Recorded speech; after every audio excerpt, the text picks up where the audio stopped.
What's going on, guys? Today we're going to be covering a squat warm-up. Now, we have done a conventional deadlift warm-up. If you're interested in that, I'm going to link it up there in that top corner, but today we're covering the squat. And before we dive into the movements, I want to be completely clear on two things. Number one, a warm-up should be individual, which means you should pick and choose movements that benefit your body best and help get you prepped for under the bar. This warm-up, while having a couple different movements, is not intended to be the all-in-one, you have to do this every time warm-up for your squat days. If you want to pull movements from this video, I would love for you to do so. Try them out. Let me know how they do in the comment section below. Number two, if you are someone who likes to just get under the bar and start squatting to warm up with lighter loads, go for it. I'm not saying that you cannot do that. This warm-up is simply intended to give you options to prep to get under the bar. Let's dive into it.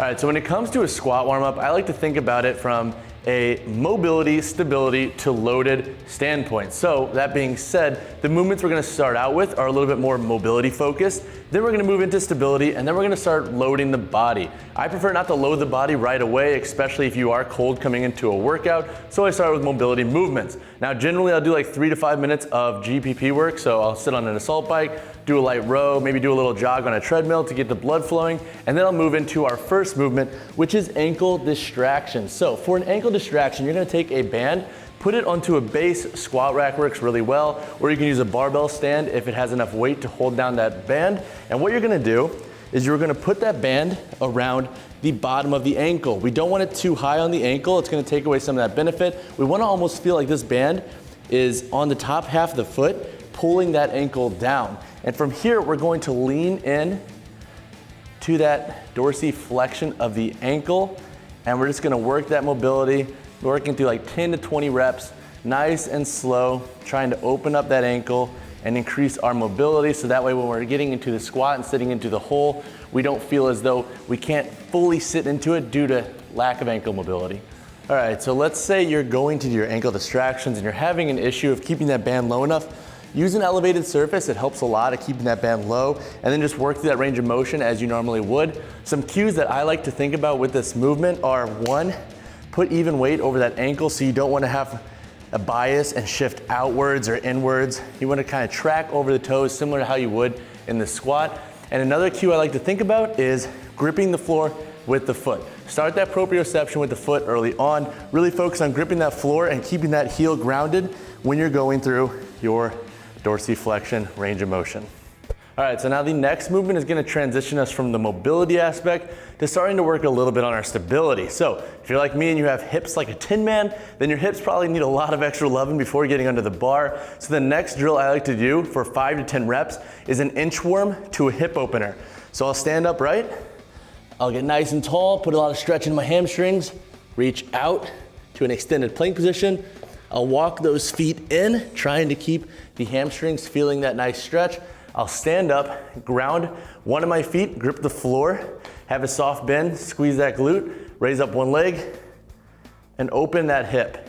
Then I'll repeat the same on the opposite side, and then we'll go back into our inchworm and repeat that process for, again, 5 to 10 reps. I usually scale my reps based on how my hips are feeling.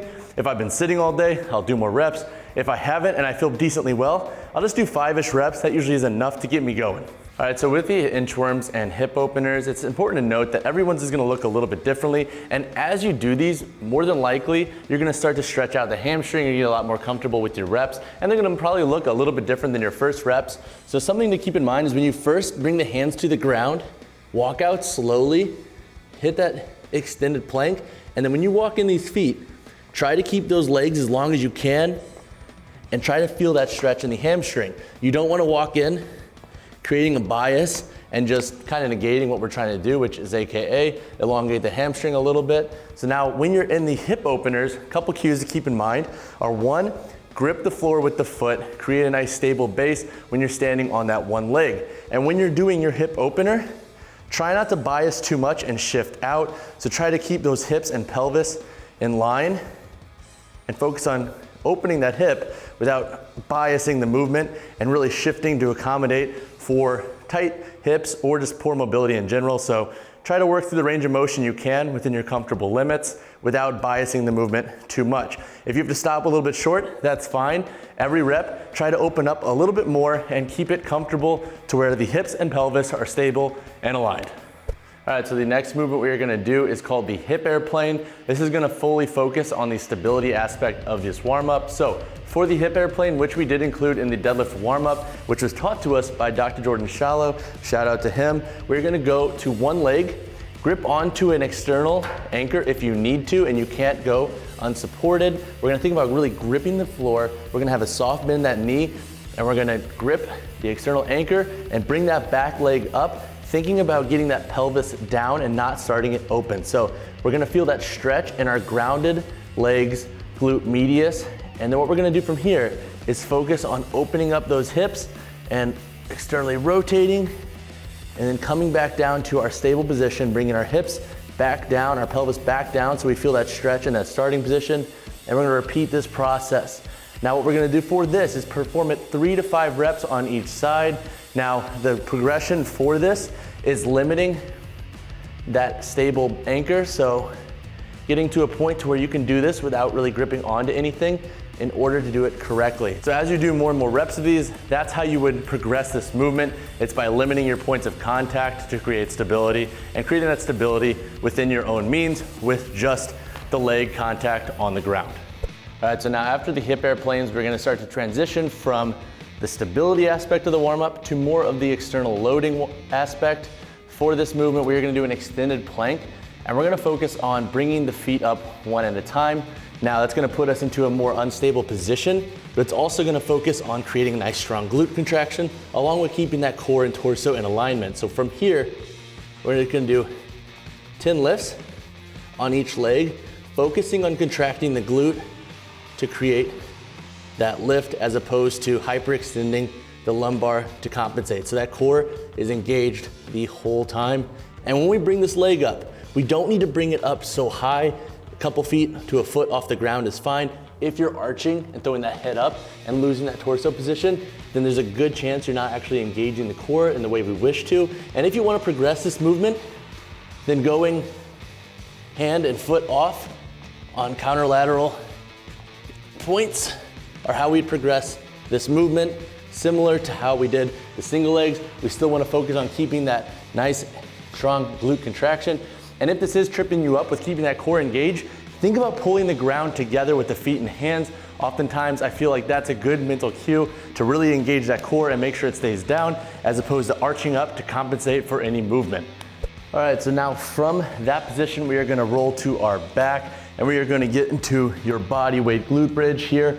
We're gonna fully think about contracting the glutes to bring up the hips, and we're not hyperextending the lumbar.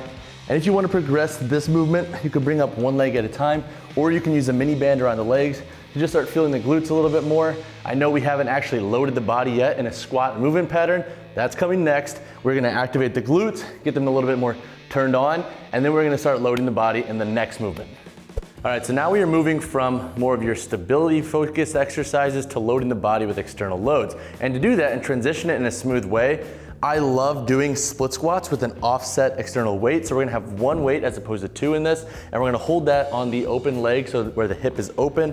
We're gonna take our starting position, go into a traditional split squat, move nice and slow, focusing on gripping that floor in the first leg, or the front leg for that matter.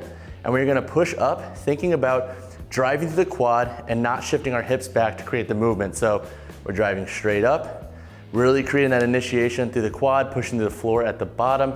And here, we'll perform 1 to 2 sets for about 8 to 10 reps on each side with a lighter weight. The goal here is to move through a slower range of motion, load at the body in a unilateral fashion, and really start to engage that torso with that offset grip.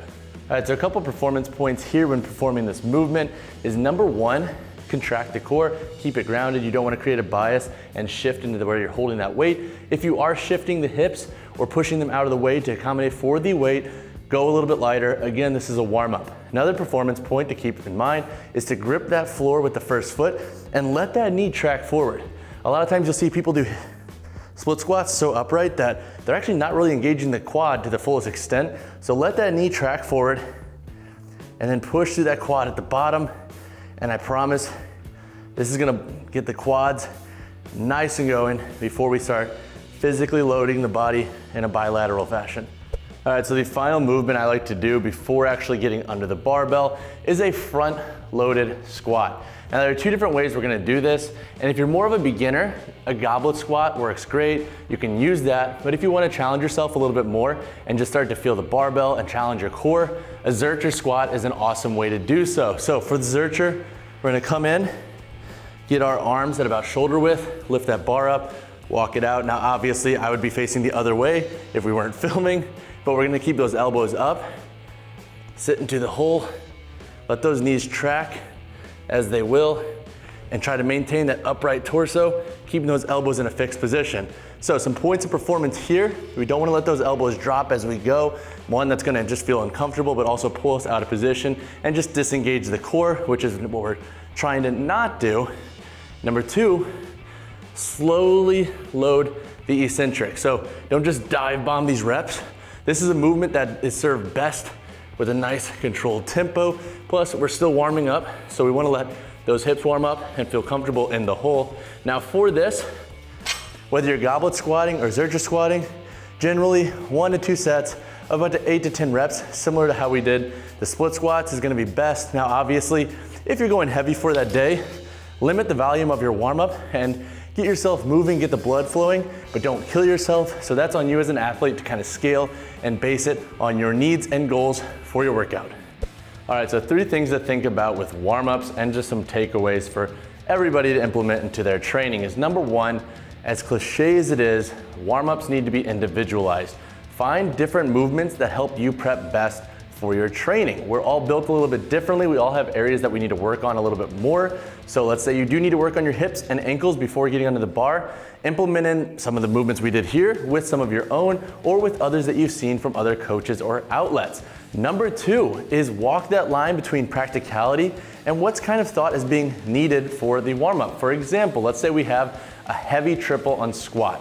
I think a good way to approach it is walking that line between 1, not overdoing it in the warm-up and fatiguing yourself beforehand, but finding an allotment and volume of movements that's gonna not only 1, help prep the musculature of your body and the joints, but also the neural system, since heavy loading is gonna require a lot of neural drive. So finding movements that will walk that line between not overly fatiguing you, but giving you enough volume to prep you before your workout. Number 3 is be realistic on your time allotment. Not every day in the gym we have a lot of time to warm up, and if you don't have a lot of time, that's fine. Keep your warm-up simple. If you want to get right under the bar and start squatting and loading slowly, go for it. There's nothing wrong with that, and it's very specific in nature, so it's gonna get you warm just fine. At the end of the day, you need to pick a volume of exercises and just overall time allotment that matches your needs. For example, if I'm training and I have limited time, I'll get really specific with the exercises I employ before getting under the bar and then work through that. If I have a little bit more time, then I'll take my time, focus on areas that I know are usually troublesome for me, and then I'll work through that. So again, walk that line between the time allotment you have versus how you like to warm up and kind of focus on different areas and then mold those together to make the best damn warm up possible for you.